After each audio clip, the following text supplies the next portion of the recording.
우리 지난 몇 시간에 걸쳐서 사탄이 우리를 대적하는 방법 한 가지 생각해 보았죠. 사탄이 우리를 어떻게 대적한다고요? 자기들끼리 똘똘 뭉쳐서 하나가 되어서 우리를 대적하고 우리를 공격한다라고 말씀드렸어요.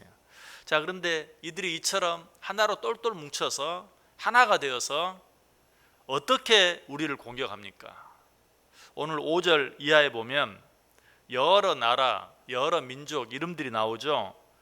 제가 다시 한번 읽어볼게요. 5절부터 그들이 한 마음으로 의논하고 주를 대적하여 서로 동맹하니 곧 에돔의 장막과 이스마엘인과 모압과 하갈인이며 그발과 암몬과 아말렉이며 블레셋과 두로 사람이요 아수르도 그들과 연합하여 롯 자손의 도움이 되었나이다. 여러 나라 민족들 이름이 나옵니다. 하나님의 백성들을 대적하는 그런 나라, 그런 민족들의 이름이 거기 나오는데요. 이 말씀을 통해서 우리가 알 수 있는 것은 무엇인가? 우리를 대적하는 악한 사단 마귀는 우리를 공격하되 하나가 되어서 우리를 공격할 뿐만 아니라 우리를 완전히 포위하고 둘러싸서 우리를 꼼짝달싹 하지 못하게 해놓고 우리를 공격한다라는 것이, 여기 나오는 에돔, 이스마엘, 아말렉은 이스라엘의 남쪽에 있는 나라들입니다. 모압, 암몬, 하갈인들은 이스라엘의 동쪽에 있는 나라예요. 그리고 블레셋, 그발, 두루는 이스라엘의 서쪽에 있는 나라들입니다. 그리고 아시리아는 이스라엘의 북쪽에 있는 나라예요. 완전히 지금 이스라엘을 동서남북으로 둘러싸고 그들을 공격해요. 왜? 우리를 완전 사면초가로 만들어 놓고 우리의 손발 다 묶어 놓고 꼼짝도 하지 못하게 만들어 놓고 우리를 공격한다는 것이, 다윗은 실제로 자기의 삶 속에서 이런 악한 사단 마귀의 공격을 너무 많이 당했어요. 그래서 그는 뭐라고 고백합니까? 시편 3편 1절에 보면 여호와여 나의 대적이 어찌 그리 많은지요 일어나 나를 치려하는 자가 많으니이다. 내 대적이 얼마나 많은지요. 동쪽을 봐도 서쪽을 봐도 남쪽을 봐도 북쪽을 봐도 다 대적들입니다. 나를 완전히 에워싸고 꼼짝달싹하지 못하게 해놓고 나를 공격합니다. 나를 괴롭게 합니다. 나를 힘들게 합니다. 라고 하나님을 향해 하소연하는 그런 다윗의 모습을 보게 되죠. 하나님께서 택하신 하나님의 백성들은 대적들에게 항상 이렇게 둘러싸여 있어요. 늘 사방으로 공격을 당하게 돼 있어요. 이럴 때 우리는 어떻게 해야 되는가? 먼저는 포기하거나 낙심해서는 안 돼요. 의뢰 그런 줄 알아야 돼요. 사방으로 뚫뚫 둘러싸고 있기 때문에 이제 나는 소망이 없다, 낙심하거나 포기해서는 안 된다. 무엇보다도 이런 상황 앞에서 사방이 완전히 막혀 있는, 사방으로 포위되어 있는 이런 상황 속에서 당황하면 안 돼요. 마음이 조급해져서는 안 돼요. 그래서 오늘 본문도 사방으로 둘러싼 대적들에 대해서 나열한 후에 8절 끝부분에 뭐가 나오죠? 셀라. 셀라라는 뜻이 뭐라고 그랬어요? 여기서 잠깐 쉬어라 라는 그런 뜻이라고 그랬죠. 자, 여기서 네 마음을 좀 다시 한번 다잡아라. 지금 네 적들이 사방으로 동서남북으로 완전히 둘러싸여 있는데 내가 네 마음 안다. 이제는 정말 항복하는 것 외에는 아무 방법이 없는, 어떤 기회도 없는 그런 때인 줄 알고 네가 지금 낙심하고 포기하기 직전인 것 안다. 그러나 셀라, 여기서 잠깐 숨을 좀 가다듬어라. 여기서 좀 쉬어라. 여유를 가져라. 조급해지지 말아라. 당황하면 안 된다 라고 우리에게 말씀해 주고 있어요. 여러분, 우리가 어떤 일을 계속 하는 데만 믿음이 필요한 게 아니에요.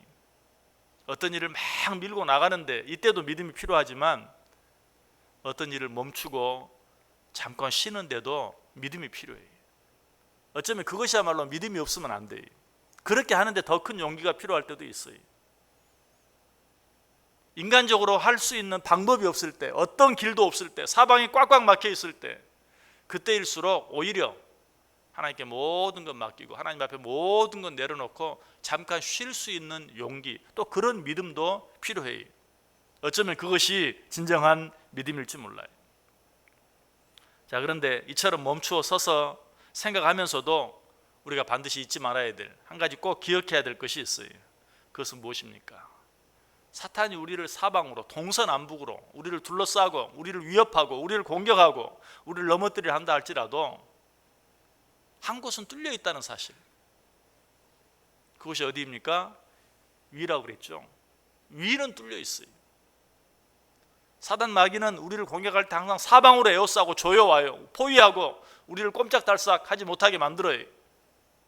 그러나 그런 가운데도 어때요? 위는 뚫려 있어요. 왜? 하나님께서 그것만큼은 막지 못하게. 언제라도 우리가 위를 향해서, 하나님을 향해서 도움을 요청하고 구원을 요청할 수 있도록 위는 열려 있게 하나님이 그렇게 만들어 놓으셨어요. 위까지 막는 것은 하나님이 절대로 허락하지 않아요. 사도 바울은 이 사실을 알았어요. 그래서 그는 뭐라고 고백합니까? 고린도후서 4장 8절에 우리가 사방으로 우겨 싸움을 당하여도 쌓이지 아니하며 답답한 일을 당하여도 낙심하지 아니한다. 사방으로 우겨 싸움을 당하여도 쌓이지 않는다. 왜? 위는 뚫려 있기 때문에. 가장 확실한 길, 가장 든든한 길, 위는 항상 열려 있는 걸 알았어요. 너희들이 아무리 나를 둘러싸고 아무리 나를 공격해봐라, 하나님을 향한 위는 항상 뚫려 있다. 나는 그분을 바라보고 그분만 의지한다. 그러므로 제 아무리 우겨싸움을 당하고 제 아무리 답답한 일을 만나도 나는 낙심하지 아니한다 라고 고백하고 있어요. 이사야서에 보면 또 우리에게 하나님께서 뭐라고 말씀해 주십니까? 이사야 43장 2절에 내가 물 가운데로 지날 때에 내가 너와 함께 할 것이라. 강을 건널 때에 물이 너를 침몰하지 못할 것이며 내가 불 가운데로 지날 때에 타지도 아니할 것이요 불꽃이 너를 사르지도 못하리니. 여기 보면 다 사방으로 우겨싸움을 당하는 그런 형국들을 이야기하고 있죠. 물 가운데로 지나간다. 여러분, 물 가운데 들어가면 어때요? 완전히 사방이 물로 막혀 있는 거죠. 물속에 그야말로 잠겨 있는 것이죠. 또 불 가운데 들어가면 어때요? 불도 마찬가지. 어느 한쪽이 열려 있는 게 아니. 불 가운데 들어가면 그야말로 사방이 불이 어떻게 할 수 있는 방법이 없어요. 그러나 너희가 물 가운데 들어가든지 불 가운데 들어가든지 그 물이 너를 침몰하지 못하도록, 그 불이 너를 태우지 못하도록 내가 너와 함께 해주겠다라고 말하고 있어요. 여러분, 삶을 살다가 깊은 물에 빠져 있는, 깊은 물 한가운데 있는 것 같은 그런 느낌이 들 때가 있습니까? 그때는 스쿠버 다이빙 하고 있다고 생각하세요. 여러분, 저쪽 따뜻한 나라 관광 가면 스쿠버 다이빙 같은 걸 많이 해요. 돈 주고 물 한가운데 들어가는 거예요. 왜? 그 얼마나 무서운 일이에요. 얼마나 힘든 일이에요. 그러나 거기 가면 안전하게 나를 지켜줄 그 안내하는 사람들, 가이드들이 다 있다는 것을 알기 때문에 돈 주고 그 물 가운데로 들어가요. 오늘 하나님께서 말해요. 네가 물 가운데 있을 때라도 그 물이 너를 침몰하지 못하도록 내가 너를 도와주겠다. 기꺼이 그 물 가운데 들어가서 오히려 그 시간을 즐기는 거예요. 또 수렁에 빠졌을 때도 마찬가지. 누가 수렁에 들어가고 싶겠어요? 그런데 그 수렁에도 돈 주고 들어가는 사람들이 있어요. 우리나라에도 저 보령에 가면 머드 축제가 있어요. 거기 가면 돈 주고 표를 사서 그 진흙탕 속에 들어가는 거예요. 왜? 거기 가서 그 진흙 속에 들어가서 서로 그냥 밀고 당기고 씨름하고 해도 결코 어려운 일을 당하지 않는다는 그런 마음, 그런 걸 알기 때문에 돈 주고 그 속에 들어가요. 정말로 수렁 가운데 빠져 있는 것 같은 그런 일을 만난다 할지라도 역시 마찬가지. 오히려 그걸 즐기는 거예요. 거꾸로 뜨림을 당한다. 사람들이 나를 막 거꾸로 뜨려요. 넘어뜨려요. 그러나 사실 씨름, 유도, 레슬링 뭐 이런 것들은 어때요? 거꾸로 때리는 게 목적이죠. 그것도 역시 어떻습니까? 돈 내고 도복 입고 거꾸로 때림을 당하러 들어가요. 처음 배우러 들어가면 어때요? 그야말로 이리 들어 맺히고 저리 들어 맺히고 거꾸로 때리고 그걸 당하는 거죠. 수십 번, 수백 번, 수천 번 당해. 그렇게 하는 것이 내게 유익이 되는 줄 알기 때문에 돈 주고 그걸 배워요. 돈 주고 그걸 당해요. 일부러. 악한 자들이 사탄 마귀가 여러분을 거꾸로 때립니까?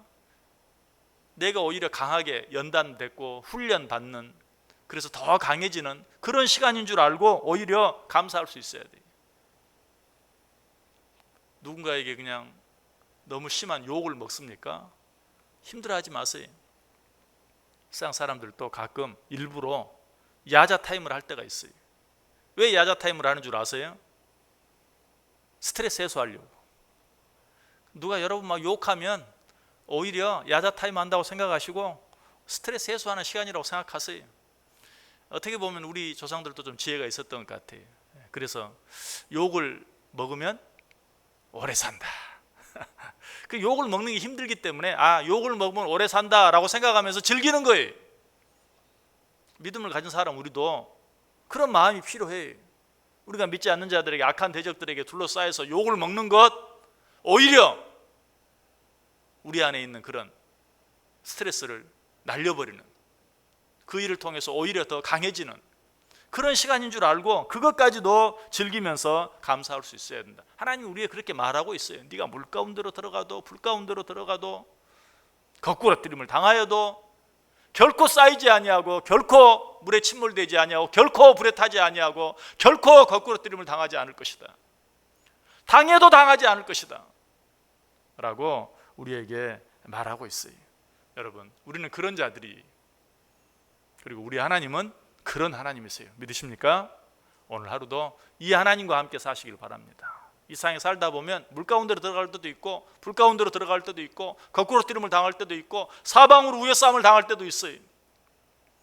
그러나 우겨싸움을 당하여도 쌓이지 아니하고 거꾸로뜨림을 당하여도 망하지 아니하고 물 가운데 들어가도 침몰하지 아니하고 불 가운데 들어가도 타지 않는 것, 그것이 하나님과 함께하는 자들의 삶인 것을 믿고 이 하루도 담대하게 어떤 형편 속에서든지 감사하고 찬송하며 승리하며 살아가는 복된 하루 되시기를 주님의 이름으로 간절히 축원합니다. 기도하겠습니다.